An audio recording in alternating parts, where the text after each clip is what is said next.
நீங்க போனீங்க விட்டீங்க தெரியாதான் போங்க ஜெயிச்சுமா இல்லையா அது எனக்கு ஹாப்பி தானே.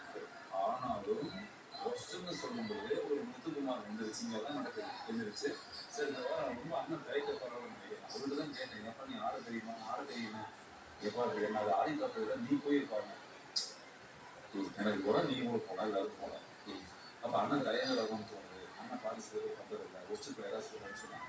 இதுதான் இந்த வீடு. ஆனால் எனக்கு ஒரு கேள்வி தெரியலனாலும் நானும் வரேன்னு போய் கலந்துக்கிட்டு அவங்க காலை பிடிச்சி இழுக்கிறது நம்ம நோக்கம். அணி ஜெயிச்சா நமக்கு ப்ளஸ். அப்போ நம்ம அணியை தான் பார்க்குறோம். நான் தனியாக யோசிக்கிறேன். ஏன்னா நீங்க எல்லாம் சேர்ந்து நீங்க எல்லாம் ஓட்டு போட்டு தான் எனக்கு ஒரு 3+ கொடுத்தீங்க. நான் பேசுறது உங்களுக்கு தெரியுதா ரொம்ப மனசே வச்சிருக்கிறேன். ஆனா நீங்க எல்லாம் சேர்ந்து செய்யும் பொழுது நான் போய் உங்க எல்லாருடைய வாழ்க்கையை நான் திருத்தம் தான் தப்புறேன். நீங்க போனீங்க ஜெயிச்சிங்க. அப்ப இதை மட்டும் அணியா பாத்தீங்கல்ல நீ தானே பாத்தீங்க. இப்ப நீங்க என்ன சொன்னீங்க ரஞ்சித் எல்லாம் வரவே இல்லை. சரி ரைட்டு சிவா அணியா பாத்தீங்க. நீங்க தண்ணி நிறைய குடிச்சீங்க. பதினஞ்சு கடை கிடையாது. எங்க லாஸ்ட்ல ஜெயிச்சிங்களா இல்லையா ஜெயிச்சோம். இவ்வளவுதான் ஜெயிச்சிங்களா. இன்னைக்கு நான் உள்ள போனேன். இங்க சுத்தும் போது ஒத்திகை பார்க்கும்போது நல்லா சுத்தம் அங்க வரல.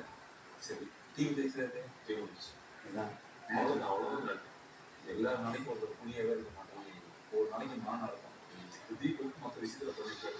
இன்னைக்கு ஒரு போனது பண்ணாங்க என்ன நீங்க பண்றது யாராவது கேட்கணும். அதுதான் சொல்றேன் யாருமே அவர் கேட்கல. ஆனா ஏன் அவருக்கு நெக்ஸ்ட் ஒரு வாட்டி நீங்க வாட்ச் பண்ணுங்க. நான் சொல்ல உங்களுக்கு புரியுது. ஓகே ஏதாவது சொல்லுவோம். இப்போ இருந்து உங்களுக்கு ஏன்னா நீங்க கேட்டாலே